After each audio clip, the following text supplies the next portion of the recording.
नमस्कार बच्चों।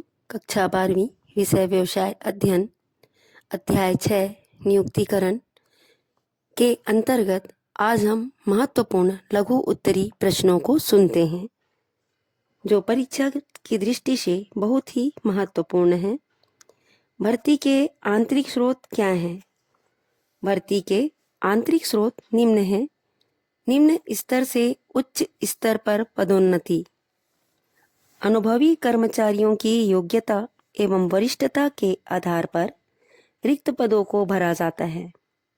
दूसरा, अतिरिक्त कर्मचारियों का समायोजन। प्रारंभ में अधिक कर्मचारियों की आवश्यकता होती है, बाद में कार्य कम होने के कारण अतिरेक हो जाता है। इन्हें अन्य कार्यालयों में स्थानांतरित किया जाना समायोजन है। तीसरा है स्थानांतरण।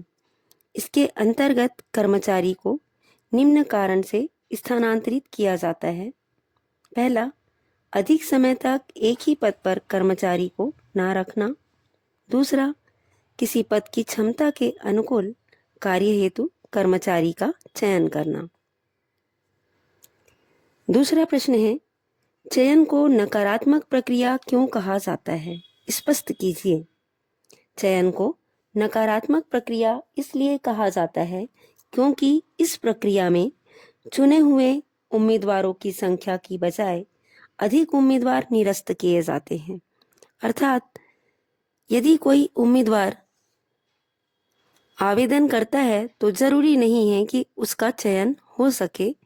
यदि 50 उम्मीदवार आवेदन करते हैं तो उसमें से 5 लोगों का नियुक्ति होता है और शेष आवेदनों को निरस्त किया जाता है।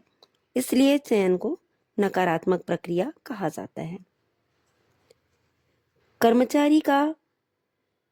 कर्मचारी भर्ती का आंतरिक स्रोत अधिक विश्वसनीय क्यों होता है?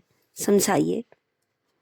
कर्मचारी भर्ती का आंतरिक स्रोत इसलिए अधिक विश्वसनीय है क्योंकि संस्था को कर्मचारियों के बारे में पहले से ही पूरी जानकारी होती है तथा कर्मचारियों को संस्था के कार्यों की समझ व जानकारी होती है। तीसरा प्रश्न है, भर्ती से क्या आशय है? भर्ती से आशय संगठन के कार्य को सफलतापूर्वक चलाने हेतु आवश्यक नए कर्मचारियों के स्थानों को पूरा करने हेतु उन्हें खोजना, उनसे आवेदन पत्र प्राप्त करना, उनका मूल्यांकन करना तथा उनका स्थान निश्चित करने से है। बच्चों, फिर मिलते हैं अगले ऑडियो में लघु उत्तरी प्रश्नों के साथ।